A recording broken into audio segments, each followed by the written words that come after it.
O Poderoso Chefão. Parte 2 segue Don Michael Corleone, agora o chefe da família criminosa Corleone, após assumir o controle após a morte de seu pai e eliminar todos os seus inimigos em Nova York. Michael deixa Nova York e vai para Nevada, colocando a família criminosa Corleone nas mãos de seu capitão de confiança, Peter Clemenza, e mais tarde Frank Pentangeli, após a morte de Clemenza. Michael busca ganhar uma reputação para si mesmo e também legitimar sua imagem como um empresário de sucesso, em vez de ser visto como um indivíduo sinistro com ligações ao submundo. Ele começa a trabalhar em acordos potencialmente lucrativos em Cuba com empresários de mentalidade semelhante. Acordos que, nas palavras de Hyman Roth, nem o pai de Michael poderia ter sonhado, maiores que a US Steel. Infelizmente, 2 assassinos tentam matar Michael em sua casa em Lake Tahoe, deixando sua família abalada e ele furioso. Seus planos são interrompidos enquanto ele deixa Nevada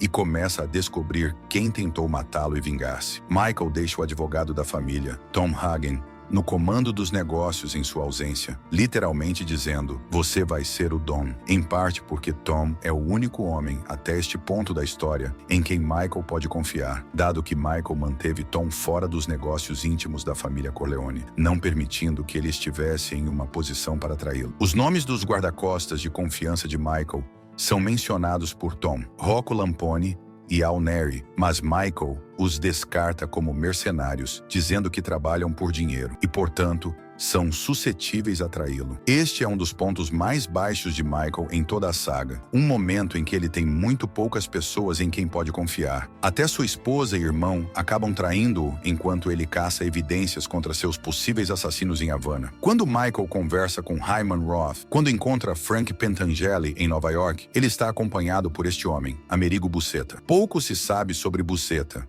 Ele não tem absolutamente nenhuma história de fundo, não tem falas de diálogo, e a literatura não pode nos ajudar, pois este personagem não existe no romance O Poderoso Chefão de Mário Puzo. Na verdade, toda a parte do filme, O Poderoso Chefão Parte 2, exceto o segmento do Jovem Vito, não faz parte do livro. Buceta é um executor da máfia siciliana, trazido da velha terra para atuar como guarda-costas e assassino de Michael durante os eventos do segundo filme. Ele não tem conhecimento dos negócios de Michael, permanecendo do lado de fora sempre que Michael tem uma reunião. Sua lealdade é claramente apenas a Michael, a tal ponto que ele aguarda a aprovação do Dom antes de apertar a mão de Fredo na véspera de Ano Novo. Ele recebe a tarefa de matar Hyman Roth, mas consegue apenas matar o mensageiro siciliano de Roth, Johnny Ola, antes de ser morto pelas autoridades cubanas, antes que pudesse eliminar Roth. Um homem enigmático e imponente.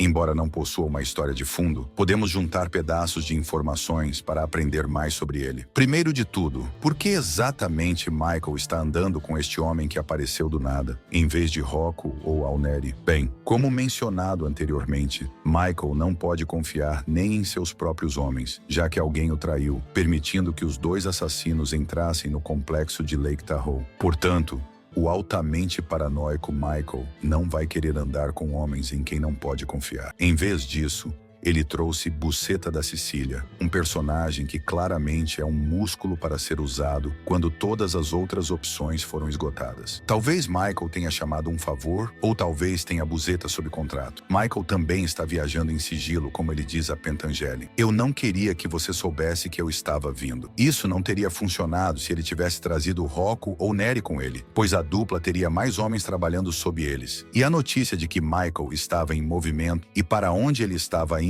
poderia ter se espalhado. Apesar de aparentemente ser interpretado por um escultor húngaro, há algo em Buceta que instantaneamente torna Michael mais imponente ao ter este cara andando alguns passos atrás dele onde quer que vá. Ele parece absolutamente mortal e, dado sua idade e aparência desgastada, você imagina que esse cara tem uma longa e sangrenta história. Há uma vibração antiga e sem rodeios sobre ele, e é provável que ele não fale inglês. Sua enigmática falta de história de fundo ou de falas sugere que ele pode ser uma representação da escuridão que paira sobre Michael, algo como uma personificação sem rosto da psique de Michael. Os tempos mudaram, onde Michael antes teria guarda-costas ao seu redor, que também cuidariam de seus filhos e fariam parte das celebrações. Agora ele está rodeado de assassinos mortais. De acordo com o wiki do personagem, Buceta nasceu na Sicília e, quando jovem, começou a matar por dinheiro, tornando-se renomado por suas habilidades de assassinato. Ele se tornou associado da família criminosa Tomasino, Dom Tomasino sendo o Dom em cadeira de rodas, cuja proteção Michael está sob no primeiro filme. E em algum momento, ele foi recrutado pela família criminosa Corleone. Eu não sei exatamente de onde vem essa informação, não acho que seja baseada em nada,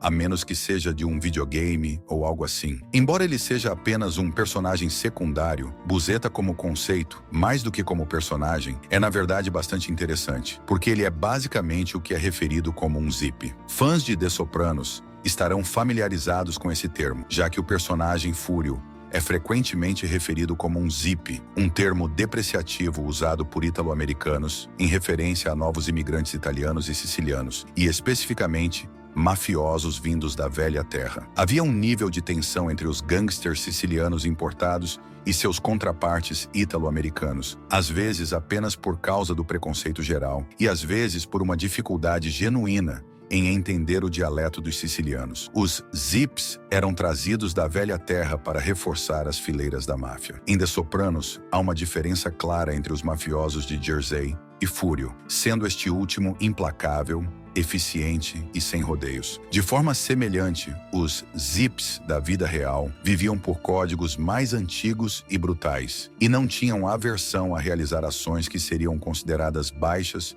ou sujas, mesmo pelos padrões da máfia italo-americana, como o assassinato de mulheres, crianças, policiais ou o envolvimento no tráfico de drogas. A máfia poderia ter esses homens para fazer coisas que suas próprias equipes não fariam e, assim, poderiam manter suas próprias mãos limpas. Além disso, os zips poderiam vir, realizar assassinatos e depois serem enviados de volta para a velha terra, com a aplicação da lei incapaz de ligar os assassinatos aos gangsters americanos. Pensa-se que, às vezes, os zips também eram jovens sem famílias, vendidos pela promessa de uma nova vida na América em troca de sujarem as mãos de vez em quando. E às vezes, depois de realizarem um assassinato, eles também eram eliminados para evitar deixar rastro. Os zips eram eficazes, dado seu status desconhecido nos Estados Unidos e a falta de registros policiais. Em qualquer caso, o plano da máfia americana com esses zips é pensado como falho, dado que eles eram muito brutais, imprudentes